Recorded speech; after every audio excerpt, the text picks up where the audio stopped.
I am thrilled to welcome Felicity Scott, Associate Professor of Architecture at Columbia University's Graduate School of Architecture, Planning, and Preservation. At Columbia, Scott also directs the school's PhD program and is a founding co-director of the program in Critical, Curatorial, and Conceptual Practices in Architecture. Scott's prolific body of work has continuously redefined the boundaries of modernism to include dissident and countercultural voices within and without the practice of architecture, as well as some machines, hippies, domes, and inflatables along the way. Scott is the founding co-editor of the important journal Grey Room and regularly contributes pieces on theory, art, and architecture to magazines including Artforum and Textilkunst. Her writing also focuses on the work of Austrian immigrant architect Bernard Rudowski, on the subject of a recent book entitled Cartographies of Drift, Bernard Rudowski's Encounters with Modernity. I first encountered Scott's writing during my graduate program and in fact dedicated my first formal work of criticism to reviewing her epic first book, Architecture and Techno-Utopia, Politics After Modernism, which explores the genealogy of the postmodern turn in architecture from the Museum of Modern Art and Ant Farm to the World Trade Center. However, her work has received recognition from much more distinguished venues than this humble article. And Scott is the recipient of many awards, including a Graham Foundation for Advanced Studies in the Fine Arts grant, a Clark Fellowship, a John Paul Getty postdoctoral fellowship, and a Henry Luce ACLS doctoral dissertation fellowship in American art, among many others. Her talk today relates to her exciting new book, Outlaw Territories, which traces the relationship of architecture to conditions of growing urban unrest in the 1960s and 70s.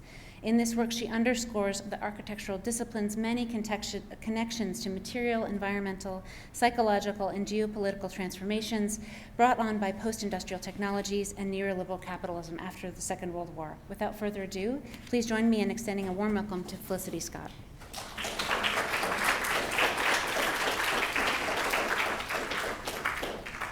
Thank you, Alison, and thank you, Mimi. I just wanted to begin by expressing my appreciation for the invitation to speak here tonight, and I'm actually going to begin with some sort of reflections on my recent book, or the Outlaw Territories is actually not out. I have an advanced copy in my bag, but it will be available any day.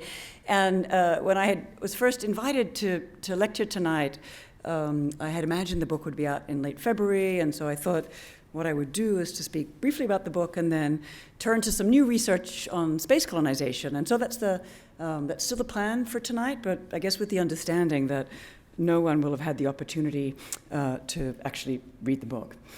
So since it's a little difficult to summarize a book of over 500 pages, I thought I might start by unpacking its title, Outlaw Territories, as Alison mentioned. And the Outlaw Territories project began in some regards in a struggle to reconcile or distinguish two radically different types of appeal to the outlaw, which both include claims to legal exceptionality, to situations in which a person or an object or technology is located in an extra-legal zone or during a state of emergency or simply in a place not or not yet subject to regulation. And on the other hand, we find outlaw mobilized in a literal sense when speaking to a subject or object's legal status, again, being outside or having breached the law, so that's on the one hand, and on the other hand, we find it deployed to appeal to libertarian ideals affiliated with a more heroic figure of the outlaw, to appeal then to a type of pioneer ethos or myth of the American frontier, to a life somehow not yet circumscribed, or at least we'll find it was often imagined by laws and regulations. So my images here are it's actually a Palestinian refugee camp on the left and a hippie tent city on the right. I'll come back more so to the image here on the right. But just to say to many in the 1960s and throughout the 1970s, this type of space, an outlaw space, was conceived as an ideal or even a utopian space, such appeals remaining often quite blind to, or at least untroubled, by the violence of frontiers and the historical dynamics of expansion, settlement, and ethnocide often attending them. So to add then the concept of territory to that of outlaw is to underscore the roles played by governing bodies and political technologies within these types of searches for an outside, again, whether of a geographical area, of a political community, of a normative subjectivity, or a body of knowledge or a discipline, and I'll pass through some of those permutations. In other words, it was to underscore that these were not always simply spaces of liberation. So territory, as Michel Foucault reminds us, is no doubt a geographical notion, but first of all, it's a juridico-political one, the area controlled by a certain kind of power. So the conjunction of outlaw and territory then marks the attempt to articulate connections, certainly between power and policies and technologies and populations as they enter into the zone of a type of biopolitical regime, and always understood through the lens of architecture's relation to this type of nexus. So if my earlier writing, this is an ant farm inflatable that was set up as a temporary production studio for the Whole Earth Catalog in the Saline Valley in California. So if my earlier writing on the American counterculture and experimental architectural practices often tried to render visible the sort of razor's edge between progressive and sometimes less progressive political tendencies that were too often simply taken to be radical or avant-garde, this book takes that type of semantic and political ambivalence into a rather distinct terrain, working to articulate a series of encounters between American figures and institutions and the so-called global South. So architecture, this is the Ford Foundation, I'll come back to this. Architecture at times, of course, serves as something like a political technology, as a form of environmental control that remains endowed, quite literally, with the task of regulating the health, socialization, and productivity of a country's citizens, and giving both an organizational logic and a form or image to social and institutional norms. Yet while it operates as something like a conditioning mechanism with a normative bent, typically acting in the service of dominant institutions, architecture's default narratives remain those of a heroic discipline, even of a profession sponsoring the material realization of Enlightenment notions of progress. So certainly sometimes it's articulated in those directions, but not always. And part of this project then is to take seriously the ethical responsibility of a historian to mark out a more complicated type of field of forces and political actors within which architecture is necessarily imbricated and to which it contributes a specialized form of expertise. So to come back to a similar version of this same comparison and return to just underscore a little further this figure of the outlaw.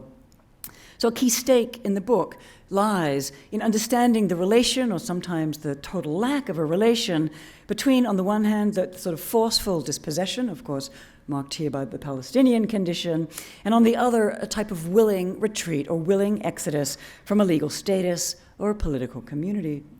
To recall some familiar theoretical landmarks regarding the former category here, I want to remind us that in The Decline of the Nation-State and the End of the Rights of Man, the philosopher Hannah Arendt identified a man without a state not only as a legal anomaly or exception, but as an outlaw by definition, famously suggesting that in the wake of the failure of repatriation or assimilation, the internment camp, once the exception rather than the rule, had become the only practical substitute for a non-existent homeland. And Arendt's writing in the wake of the Second World War and reflecting back on the breakup of Austria-Hungary and the Russian Empire. So Edward Said would make a similar point in the question of Palestine. Given the prevalent Western perception fueled by Israel, he noted, to be a Palestinian is in political terms to be an outlaw of sorts. And so both of these philosophers are pointing to situations where in the context wherein which a person's political rights should have been assured, had been somehow eradicated or violently occluded, despite the supposed protection of international law.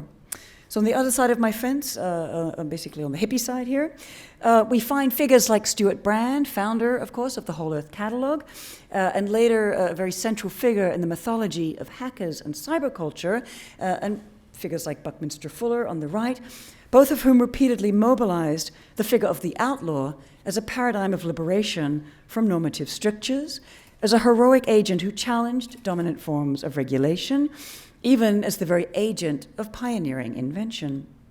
These claims found enormous traction among those identified with the American counterculture during the 1960s and 70s, as well as with architects seeking a so-called revolution by design, like revolution not by politics, but by design, a key figure of Fuller's thinking. So Brandon Fuller's words were typically cast and assumed to be progressive and even at times socially and politically radical in refusing norms and disciplinary formations. But the disturbing underside is occasionally rendered more evident when their alignment with contemporaneous forces of territorial insecurity and a rising neoliberal ethos became impossible to ignore.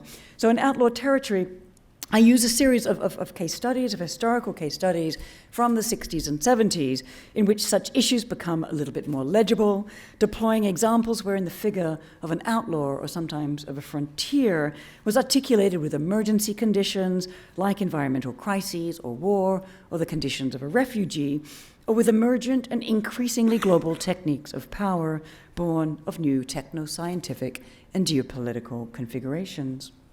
So the first chapter looks at Kevin Roach's designs for the Ford Foundation headquarters and the expansion of the United Nations headquarters, both, of course, in New York. We find him channeling sort of environmental, economic, and geopolitical conditions to design these institutions, and these institutions sought in many ways to, these instabilities that these institutions sought to control, including urban instabilities and social radicalism. The buildings then speak to this relationship between U.S. philanthropic organizations, international governing institutions, and the expansion of neoliberal capitalism in the 1960s and 70s.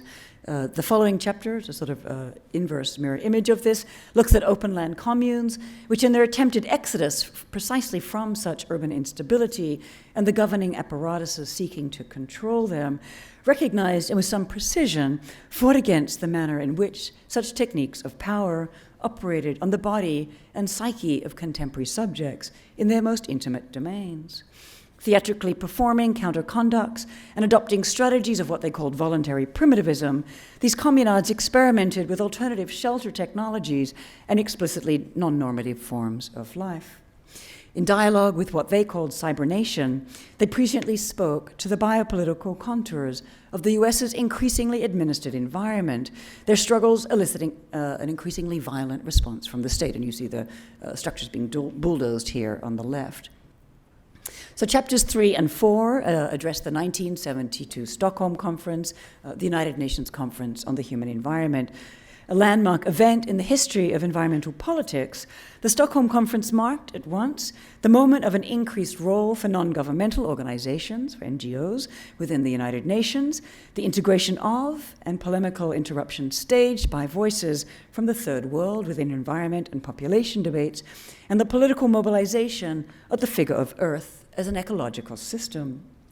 Spurred by NESA's Apollo images, the latter sought not only to foster environmental awareness, but to launch neoliberal challenges to extant regimes of national sovereignty upon which the UN had been founded after the Second World War.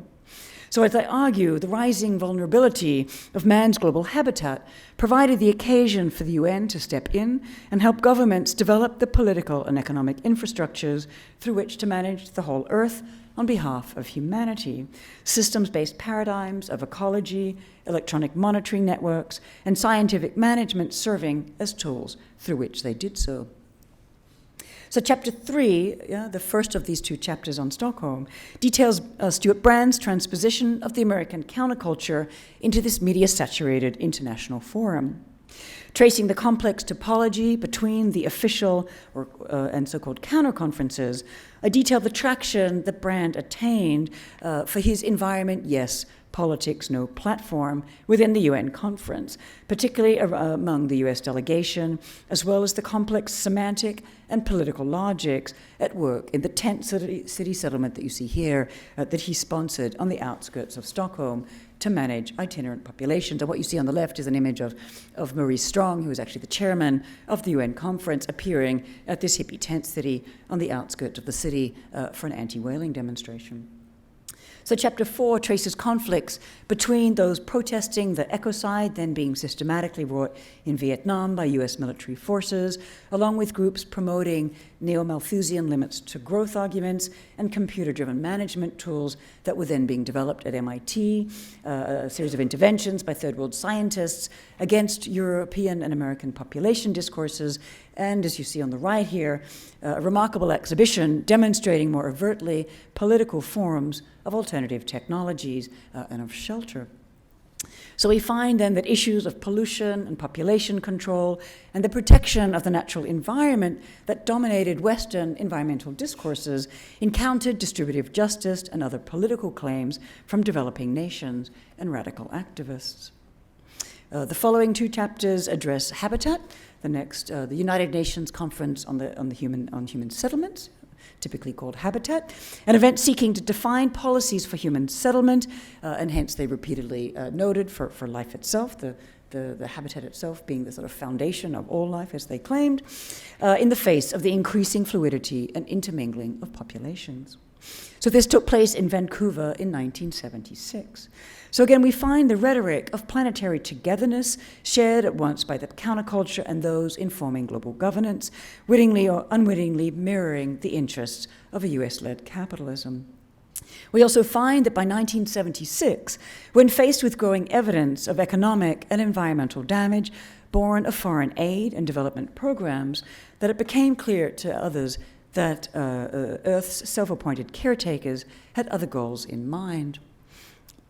So the first of these 2 chapters focuses on the instrumentalization of countercultural practices at Habitat Forum, and you see the type of countercultural aesthetic that's used to develop this NGO forum on the left to support the UN's development narratives.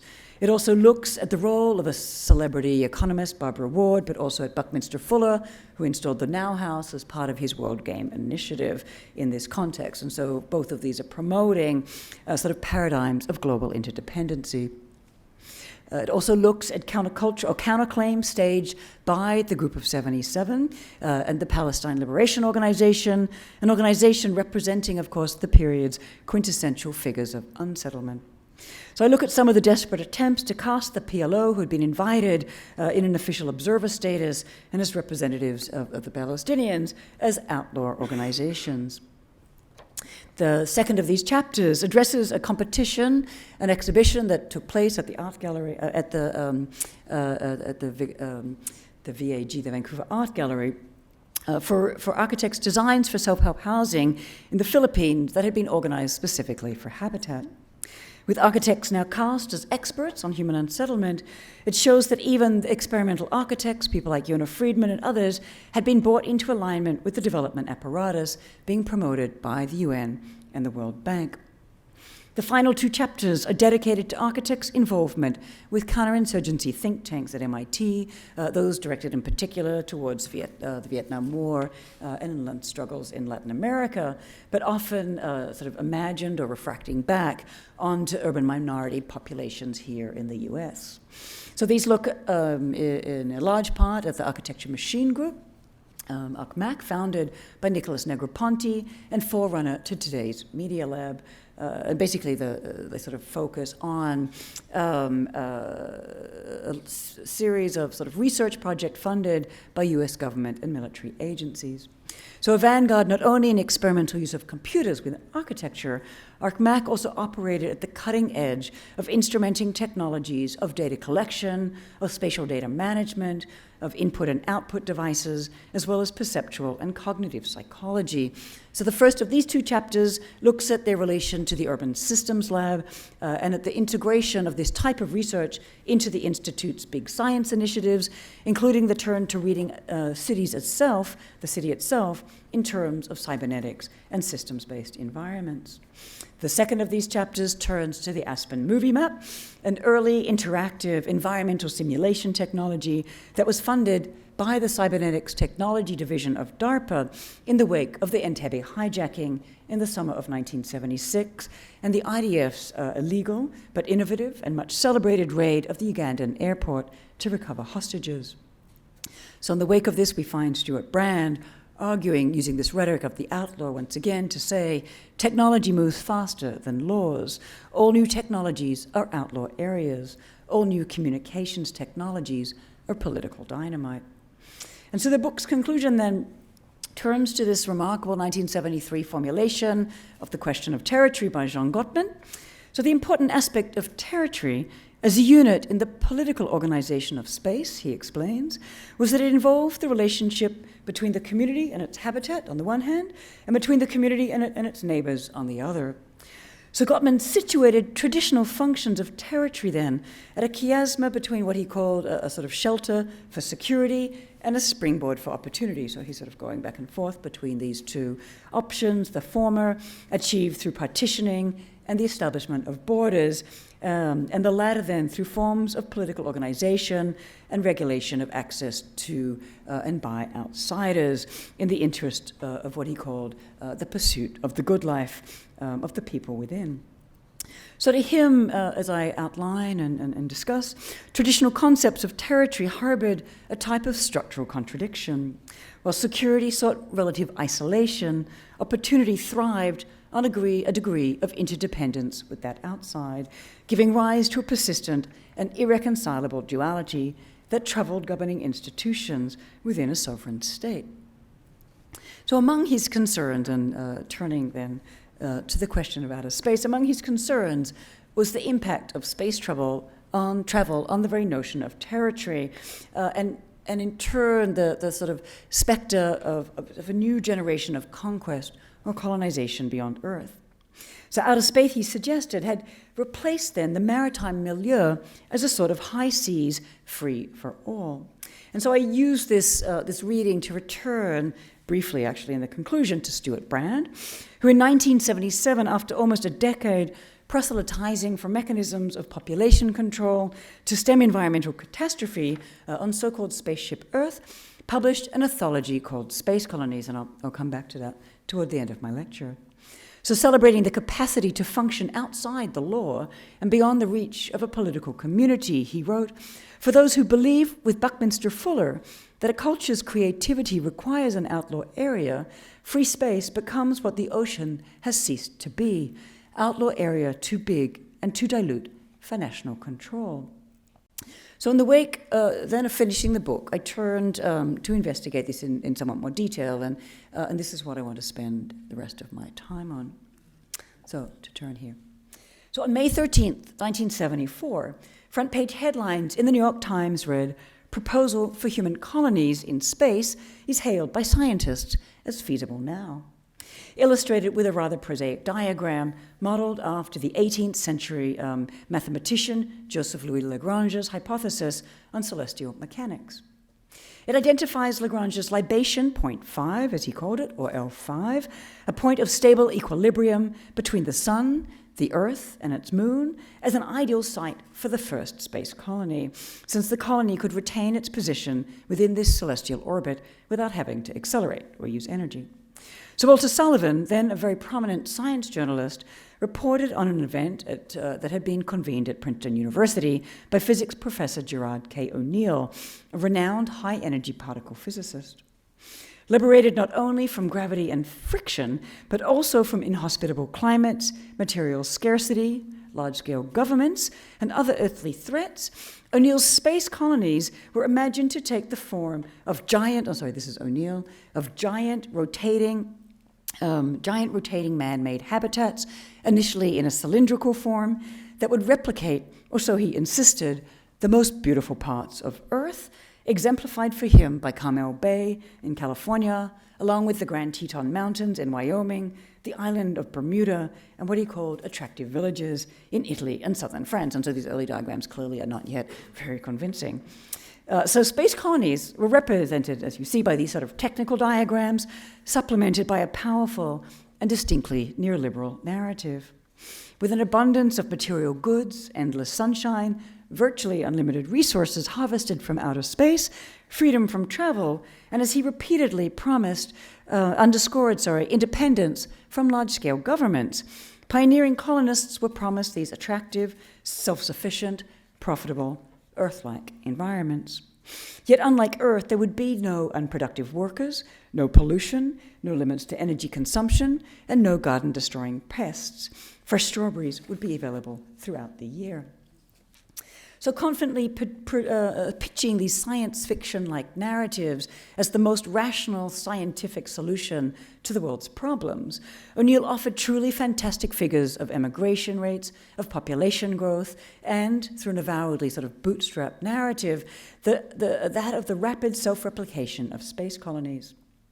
Starting with a small, higher density Model 1 colony that you see here, that was later to be renamed Island 1, and from which the others would be fabricated, he estimated that by 2074, more than 90% of the human population could be living in space colonies, like Island Model 4. So although not necessarily desirable, there would be room, he claimed, to expand the human population then by a factor of 20,000. So here was an exponential growth curve, speaking not to imminent doomsday, as with these neo-Malthusian systems dynamic studies, like that of J. Forrester that you see on the left, from 1971, and the limits to growth in the middle that had been published by the Club of Rome on the occasion of the Stockholm Conference, really as a type of intervention. So O'Neill's diagrams, which you see on the left, indicated Earth's population as decreasing, as that in outer space would continue spiraling upwards on account of unlimited resources. With industry and population relocated to outer space, Earth would be left with few permanent residents. It would be a worldwide park, a beautiful place to visit for vacations. So as indicated in the New York Times, this rosy vision was haunted by other contemporary anxieties. Columbia University physics professor Gerard Feinberg, as Sullivan reported, said that in a world threatened by nuclear devastation or catastrophic pollution effects, colonies in space would provide insurance for the continuity of the human race and other life forms. Life itself, again, was at stake. It was a sort of species argument. Feinberg too mobilized the Jeffersonian appeal to self-sufficiency and self-government, drawing analogies to the colonization of the Americas to suggest that space colonies would tend to be independent and could provide a haven for dissidents and would offer the advantages of small, independent political units. Sullivan concluded by alluding to a lingering doubt, and I quote, "Within the solar system, Dr. O'Neill pointed out, there is plenty of room for colonization without shooting any Indians." So in contrast with our experience in expanding civilizations on Earth, O'Neill had explained, distancing himself from the specter of colonial violence, in space colonization there would be no destruction of indigenous primitive populations, nothing corresponding to the Indian Wars of 19th century America, end of quote.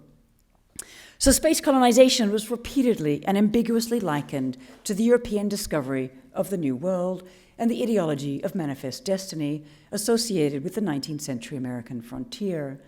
At a moment when U.S. expansion and economic growth seemed threatened by resource scarcity, environmental degradation, nuclear fallout, or political pressures, both at home and from developing countries, including the oil-rich nations of OPEC, space colonization suggested continuity in U.S. supremacy and pioneering know-how. So the New York Times coverage proved pivotal. O'Neill had struggled to gain support for his ideas in the preceding years, eventually gaining seed money for the 1974 event from Michael Phillips, who was president of the Point Foundation, the California agency through which Stuart Brand channeled the immense profits from the Whole Earth Catalog. O'Neill's space colony obsession had begun somewhat by chance in 1969, when in the wake of the euphoria of the Apollo moon landing and seeking to counter growing disenchantment with science and engineering among the country's youth, arising from the violence of the US-led war in Vietnam, he posed the question to his freshman physics students, is the surface of a planet really the right place for an expanding technological civilization? So as detailed by W. Patrick McRae in The Visioneers, O'Neill became increasingly convinced by his findings and increasingly frustrated by their rejection among the scientific community, finally gaining an audience when the popular magazine Physics Today published The Colonization of Space in September 1974, largely with these types of early diagrams and tables. So in addition to outlining technical and scientific data, the sort of details then behind his evidently inflated claims that self-sufficient space colonies were achievable in the next few decades, O'Neill underscored that colonization held the promise of solving not only the US, but also the entire world's major problems by offering an abundant source of clean energy, protection of the biosphere, the expansion of living space, and even equalizing living standards. Indeed, adding the question of security to that of scarcity, of territory, and of population, he claimed nothing less than world peace to be at stake. For, as he put it, and I quote, "The history of the past 30 years suggests that warfare in the nuclear age is strongly, although not wholly motivated by territorial conflicts, battles over limited, non-extendable pieces of land." So if you could extend land infinitely, there would be no war. And it was powerful rhetoric. Picking up momentum from the Times article and the popular reception of O'Neill's ideas in physics today, NASA, with its funding then in decline in the wake of the Apollo missions and the winding down of Skylab, recognized an opportunity and gave $12,000 towards and co-convened a second larger conference at Princeton in May 1975. In addition to physicists from Princeton, Columbia, and MIT, as in the first event, the Conference on Space Manufacturing Facilities, or Space Colonies, brought together experts from large corporations, from the US government and military agencies, as well as from legal, diplomatic, social scientific, cultural, and management realms. Actually, we find curators from MoMA involved. So additionally, NASA contributed $100,000 for the NASA Ames Stanford University summer study on space colonization that year and funded O'Neill's book-length manifesto, The High Frontier, Human Colonies in Space, of 1977. They also contributed, as we've seen, to this type of visual marketing. Hence when, on July 23, 1975, O'Neill testified about the benefits of space colonization to the US House of Representatives Committee on Science and Technology, he arrived armed with a large model, all of these seductive renderings by California artists Donald Davis and Frank Guidice of the NASA Ames Laboratory, and even a short film by NASA that I'll show a clip of a little bit later. So wavering then, this is the transcripts of these hearings, wavering between the language of plenty and economic development and the threat of scarcity, insurrection, and war, and with characteristic rhetorical flair, O'Neill launched his congressional testimony at the nexus of American know-how and appeals to freedom, cast, again, in distinctly neoliberal terms. The moon landing he proposed was better understood not as a scientific venture, but as a prospecting survey for space colonization, much as a mining company might undertake, and this is one of his illustrations of mining the moon.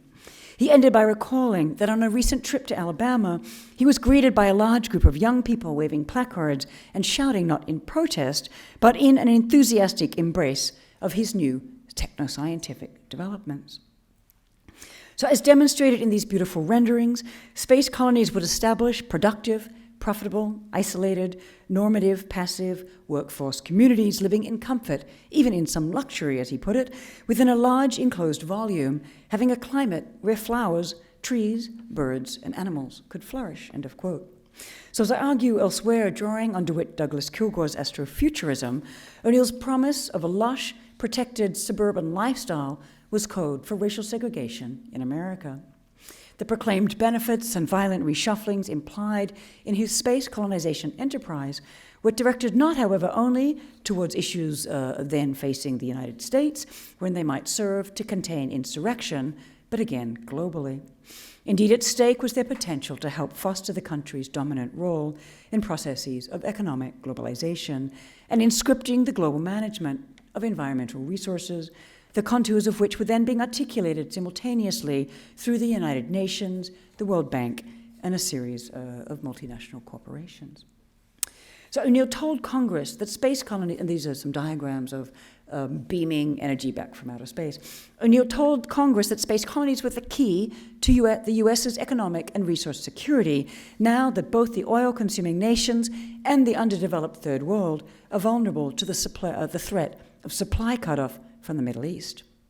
Promising to transmit solar satellite energy back to Earth via giant microwave beams, U.S. energy independence would be assured without the political backlash caused domestically by strip mining and nuclear proliferation, and at a scale far beyond the Alaska pipeline. Given the scale of the marketplace for his primary product, energy, the payoff for investors would be enormous. We can put the Middle East out of business, he recounted one of his collaborators as exclaiming. Moreover, taking lessons from the development sector, he rehearsed the argument that what was good for the US was good for the world, claiming that the US would be able to supply cheap energy to developing countries or even provide it as humanitarian aid, thereby overcoming growing hostility to the US as exploiters of scarce resources. Additionally, through promoting development, this energy supply would even reduce population growth in the global south, and with it, as was widely feared at this moment, threats to global political stability. So the fantasy that no one was exploited during processes of territorial expansion was an old trope, manifest in the European habit of imagining new worlds as empty territory, or in claims that modernization or religious conversion of indigenous populations was in their own interest, as in the so-called civilizing mission. By the 1970s, development initiatives were increasingly forced to account for the rights of indigenous and formerly colonized peoples. And as with the period's development ideology, space colony enthusiasts were thus forced to turn to casting their work as humanitarian aid. Under the auspice of aid, poorer countries might be remade in a degraded image of the free world, replete with massive debt and burdened with technologies that, whether appropriate or not, ensured their ongoing dependence upon multinational corporations who were invariably the primary beneficiaries. So I'm thinking here of the Green Revolution in agriculture, sponsored by institutions like the Ford Foundation. So in a 1976 Penthouse interview, O'Neill again claimed space colonization for liberalism, calling it a natural continuation of greater freedom, a greater amount of diversity, and control over the environment. Pointing to warlike tensions resulting from the 1973 oil crisis and pressure on land area as populations increase, as well as rising nuclear threats, he posited, and I quote, "The unattractive alternative seemed to be a much more tense situation in which nations are increasingly threatening each other in order to get the raw materials they need, or some massive type of conflict that will result in a global dictatorship." So space colonies, by contrast, would offer a panacea, a way, as he put it, to de-escalate that situation on Earth. There would be much less reason for warlike activities than between countries on Earth, he explained, not only on account of self-sufficiency, but also since their boundaries would be their own choice. If they don't like their neighboring colony, they could move elsewhere. If they don't like the land area that they have, they could build more very easily without encroaching on anyone else's space. The need for political negotiation, that is, would simply be eliminated. Yet within such limited, supposedly borderless places, space colonies would proliferate a new generation of border, even if freed from geographical constraints. In a world increasingly interconnected by communication and travel, the surfaces of space colonies sought to operate less like borders between sovereign states, which came, of course, with international protocols, than a police or even a private security checkpoint that would regulate flows and movements of people more tactically, managing the distribution of populations following a rational metric of productivity and profit. As a counterpart to the ambiguous territorial logics of space colonies, many were left wondering if Earth would become a privileged site for those who could afford to live in nature, supported by energy from outer space, or if, rather, it would become the prison for those without the resources, means, education, or work ethic to leave. So it's not surprising that O'Neill first obtained support for his space colony initiative from the Point Foundation, which was established late 1971 by Brand and Richard Raymond to deal with enormous profits from the Lost Whole Earth catalog. Concomitant with Brand's avowed indebtedness to Buckminster Fuller, Point served as another mechanism through which to promote revolution not through politics, but through design. In 1974, Brand launched Co-Evolution Quarterly under the auspice of the Point Foundation, using it to sermonize on his rising fascination with space colonization. While O'Neill was in town for the summer study session at Stanford 2 years later, Brand and Phillips interviewed him. After discussing O'Neill's early struggles for support, the conversation turned to Point and the famous $600 grant. So the Whole Earth Catalog is responsible for the colonization of space, Brand blithely exclaimed, alluding to his savvy ability to script emergent cultural imaginaries.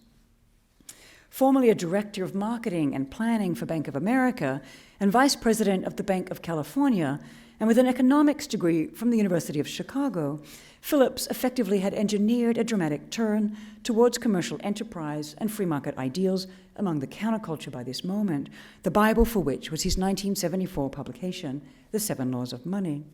The seventh law, Kirk recalls, submits, you can never really receive money as a gift. So when Brand anthologized coevolution quarterly texts as space colonies, he attributed his conversion from mild interest in the space colonies to obsession to O'Neill's 1975 lecture at the World Future Society convocation in Washington, D.C., a few weeks before the professor's congressional testimony.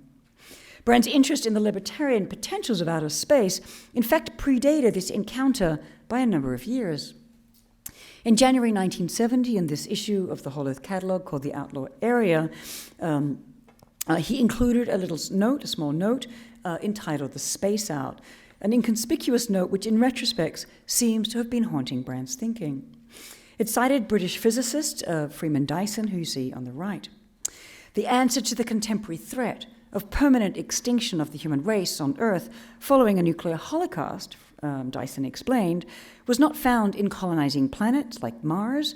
Terraforming, he insisted, would not increase living space enough, but in isolated city-states floating in the void and possibly attached to comets. Above all, they provide an open frontier, a place to hide and to disappear without trace, beyond the reach of snooping policemen and bureaucrats, Freeman argued. Space is huge enough so that somewhere in its vastness there will always be a place for rebels and outlaws. Perhaps most important of all, for man's future, there will be groups of people setting out to find a place where they can be safe from prying eyes, free to experiment undisturbed with the creation of radically new types of human beings, surpassing us in mental capacities as we surpass the apes, end of quote. So resonating with libertarian ideals and the alternative lifestyles being promoted in the Whole Earth Catalog, Dyson's thesis was mirrored in Brand's editorial for Outlaw Areas, which he described as a series of testing grounds beyond the domain of the law or state-of-the-art frontiers whose languages were still foreign to lawmakers. Despite international laws put in place following the launch of Sputnik, Brand listed among these outlaw areas that of outer space. So he continued to keep insisting that this was a space beyond the law. So O'Neill's presentation at the World Future Society, which so captured Brand's attention, had a particularly Fulleresque tone. After refuting the premise that human activity, as with material and energy resources, be confined to Earth, O'Neill rejected the assumption that any realistic solutions to our problem of food, population, energy, and materials must be based on a zero-sum game in which no resources can be obtained by one nation or group without being taken from the other. This is related to Fuller's World Game. It was such beliefs, he objected, that had driven most observers to the conclusion that long-term peace and stability can only be reached by some type of systematic global arrangement with tight constraints to ensure the sharing, equitable or otherwise, of the limited resources available. Repeatedly insisting that he was avoiding prophecy and speaking only of realistic possibilities, O'Neill posited that the frontier can be exploited for all of humanity, and its ultimate extent is a land area many thousands of times that of Earth. So repeating this claim. Like Fuller's World Game, O'Neill rejected the political mandate of any such systematic global arrangement, presumably a reference to the UN, in favor of technical solutions in line with the evolution of capital. Moreover, following what Brand called Fuller's wealth sanction, not only would these help overcome famine, war, and disease, like an earlier phase of colonization, they promised enormous economic profit for nations who get there first. The human race, O'Neill proclaimed, of the urgency to try to get there first, stands now on the threshold of a new frontier whose richness surpasses 1,000-fold that of the new Western world of 500 years ago.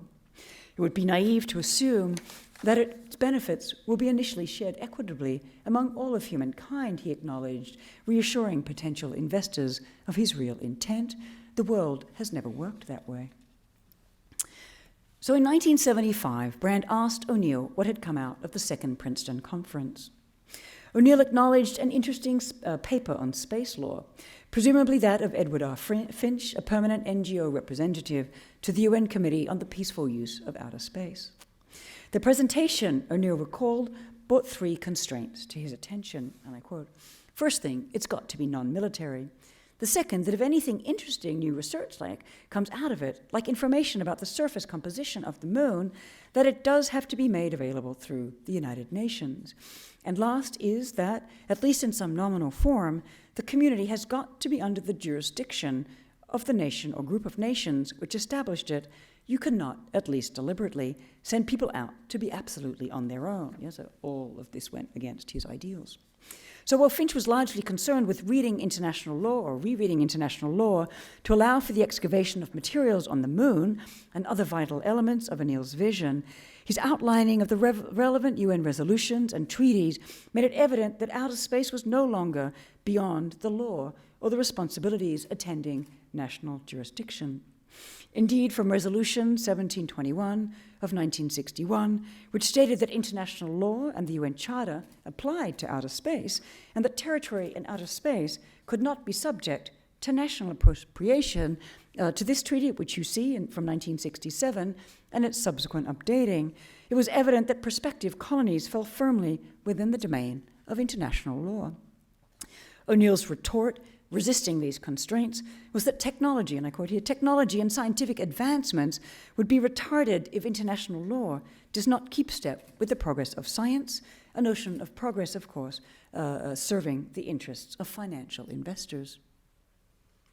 So when O'Neill testified to the US House of Representatives, he found himself again confronted with UN protocols, appearing after Peter Yankovic, Austrian ambassador to the United Nations and chairman of the 37-nation Committee on Peaceful Uses of Outer Space.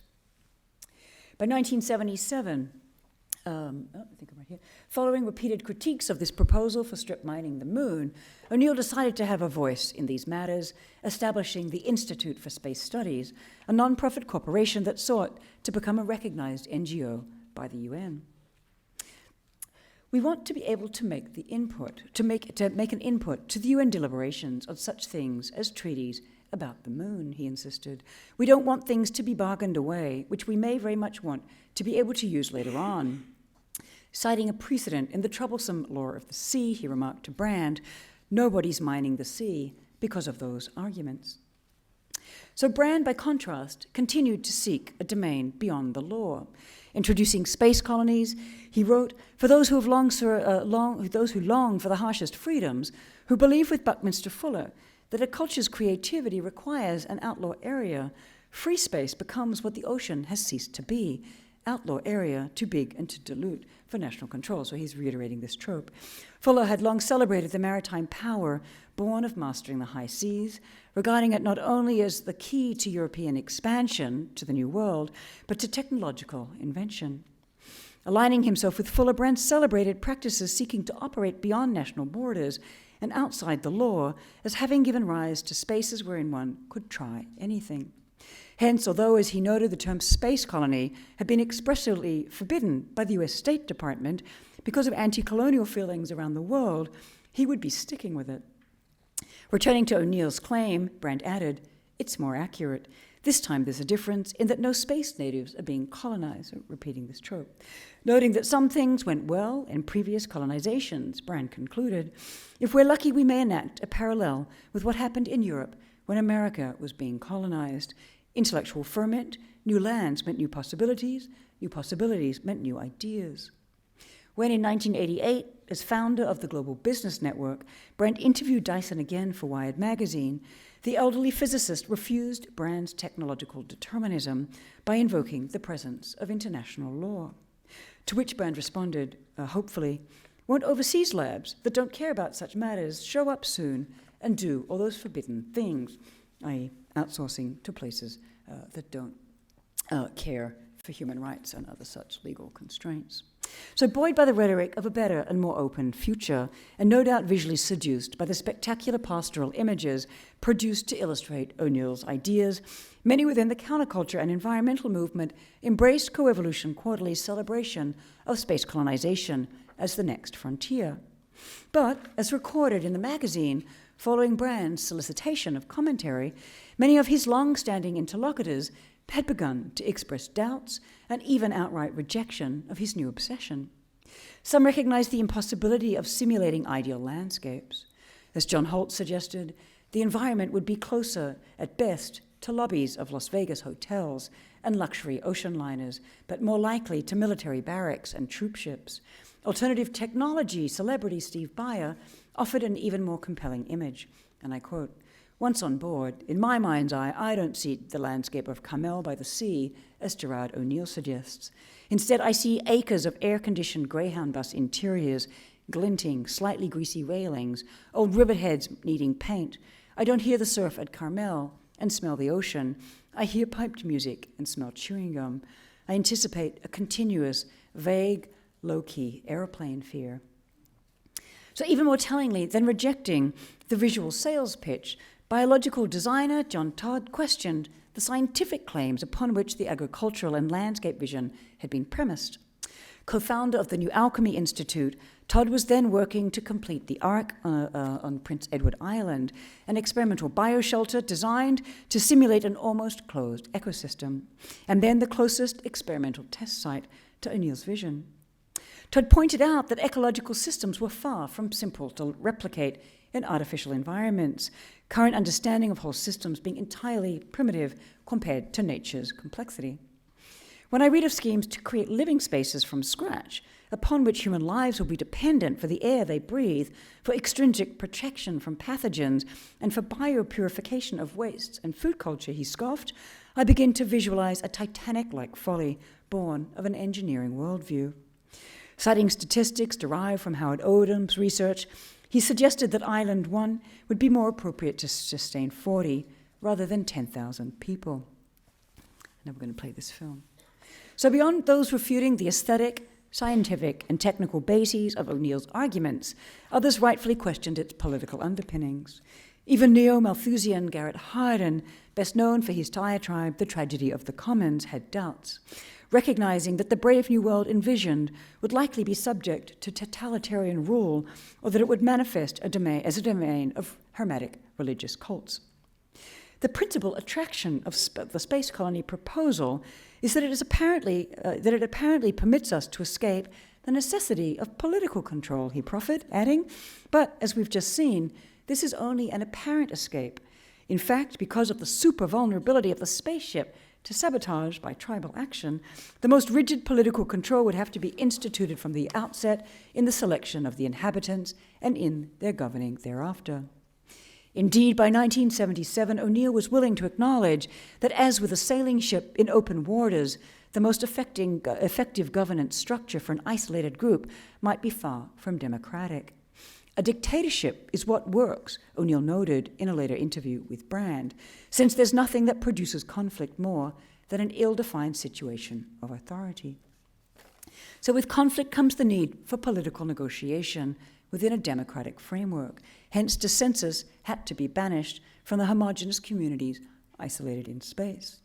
The space colonies were cast as a utopian multiplicity of potential domains in which groups could maintain autonomy and diversity and assert their distinctiveness. The identitarian structure, which they cast as diversity, but not between colonies, not within colonies, but only between them, this identitarian structure and the selection process implicitly evacuated the possibility of opening up new forms of democratic political space. That O'Neill's politics remained aligned with the neocolonial ambitions of multinational corporations and neoliberal policies informing the US-led process of globalization was evident to others. Ridiculing Brand's suggestion that a democratic process would prevail, as evident in Brand's claims that voters will be interested enough to approve the requisite $100 billion, Jan Bronstein insightfully responded by pointing to forces driving capitalism's long-standing expansionist ethos. And I quote, "Since when do voters, or Congress for that matter, appropriate money for these kinds of projects. They are pushed through by the folks that profit from huge government expenditures, enterprising capitalists and corporations, and passed by the people, government officials, who profit from the profit. Who stimulated European settlements of the Americas? The British East India Company, the Dutch East India Company, the gold-seeking Spanish royalty. So realistically, the space colonies will get started when the Exxons of the future decide to monopolize the energy resource too. End of quote. Novelist, environmental activist, and farmer Wendell Berry offered perhaps the most insightful form of dissent, pointing to interconnected facets of O'Neill's elaborate and cynical apparatus. Mobilizing every shibboleth of the cult of progress, he argued, O'Neill's vision was entirely conventional in its lust for unrestrained expansion, its totalitarian concentrations of energy and wealth, its exclusive reliance on technical and economic criteria, its compulsive salesmanship. Here was a plan to strip mine the moon, presented as care for Earth's environment. So anyone who has listened to the Army Corps of Engineers, the strip miners, the Defense Department, or any club of boosters will find all this dishearteningly familiar, he lamented, of the thug mentality of the technological specialist. With unchecked chauvinism and mindless of the neo-colonial violence it implicitly condoned, O'Neill's public relations exercise was, as Berry put it, referring to the physicist as a professional mind-boggler, superbly attuned to the wishes of the corporate executives, of bureaucrats, militarists, political operators, and scientific experts, who are the chief beneficiaries of the forces that have produced our crisis. What bothered him most, however, was that Brand had finally revealed himself to be an enemy masquerading as a friend. To just back briefly to Stockholm. So a closer look, and this is something that I do in the book, at Brand's activity seeking to mediate between the counterculture and the US establishment suggests that such an ambiguous identity had long facilitated a less than progressive agenda under the language of social and technological innovation. His later founding of the Global Business Network was far from out of character. Indeed, Brand's savvy was in understanding that radical and reactionary agendas sometimes intersected or even looked the same, often drawing from the same cultural and technical imaginary. Hence, countercultural ideals were easily redirected towards cynical ends, as Brand demonstrated so well in taking countercultural celebrities to perform an environment, yes, politics, no, worldview at the 1972 Conference on the Environment. But such an ambivalence does not mean that distinct agendas should be neatly collapsed, quite the opposite. It's equally important to remember that semantic and political rebalancing can, in turn, operate in the other direction. Critical voices might infiltrate and even produce an interruption or redirection of these types of mainstream ideologies as well, and this is something that I traced throughout the book. Hence the importance of ironic practices or counter-discourses which seek not to follow technocratic ideals to their logical conclusions, but to unpack their political underpinnings and inherent paradoxes to render the apparatus through which they operate more legible and hence more easy to operate upon. So I want to come back in concluding to the visual logics at play here in the space colonies. So unlike tabulated data and technical diagrams, and the perhaps more spectacular use during this period of data visualization and satellite images that required expertise to interpret, NASA's space colony images appear to partake of a more archaic representational and media logic, to be something like an archaism with a contemporary function. Underscoring the role of visual media within the Space Colony Initiative, Brand posited with typical entrepreneurial flourish, and I quote, "Now is the time for NASA to encourage people besides engineers to get into the act. The program needs administrators who are not afraid of excellent artists, novelists, poets, filmmakers, historians, anthropologists, and such who can speak to the full vision of what's going on.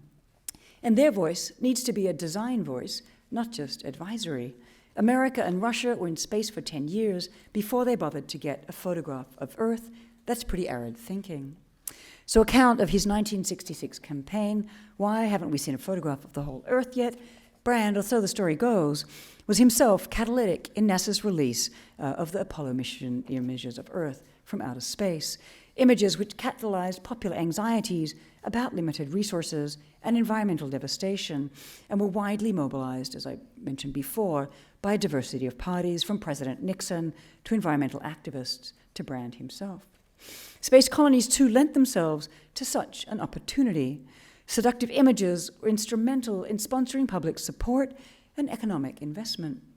Cast as a vanguard, or sometimes even thought to be avant-garde, futuristic visions could slip seamlessly from alternative to libertarian to neoliberal ideals and function all too effectively at the forefront of free market capital, resonating between an uncannily familiar environment and a spectacular otherness, in this case, a world quite literally turned inside out. Renderings of O'Neill's visions, such as those produced in the mid-1970s by NASA, were powerful tools in garnering support across social and cultural spectrums. So while NASA's spectacular images of space colonization were put to work to mobilize support for O'Neill's purportedly utopian visions of a neoliberal future, with its claims to ensuring American-style freedom and diversity, power was shifting from technical know-how embodied in the agriculture and industrial machinery depicted in these NASA renderings towards a less visible apparatus of information and management. This might help us explain why O'Neill was so disturbed by the systems dynamics models of J. Forrester and the Club of Rome, which not only spoke to Earth's limited resources, in their case, really in the service of a type of racially inflected panic about population growth, but prioritized the benefits of computer-driven social and science-informed management schemes as the techno-scientific infrastructure of new forms of governance, forms that, in part, displaced the priority of the physicists and engineers. By 1976, O'Neill was willing to concede that the first space colonies would be much more like a Texas Tower oil rig or a construction camp on the Alaska Pipeline, or like Virginia City, Nevada, in about the year 1875 than the Carmel coastline or the south of France. Compared to a future of exacerbated post-planetary segregation and a return to an entirely privatized form of governance over colonial territories, again, think the East India Company, the violence inherent to techniques of power informing 19th and early 20th century colonial and industrial paradigms might indeed have come to seem more limited in their reach.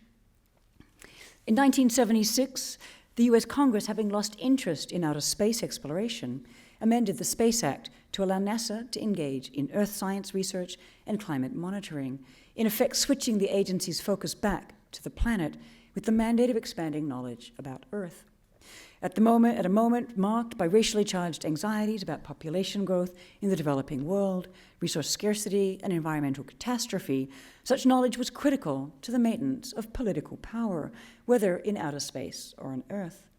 Hence the importance of focusing not only on technical questions related to abstract formulations of human comfort, whether manifested in tables and diagrams, as well as environmental management and control, let alone the claims to bucolic, Earth-like environments that were the subject of visual representation.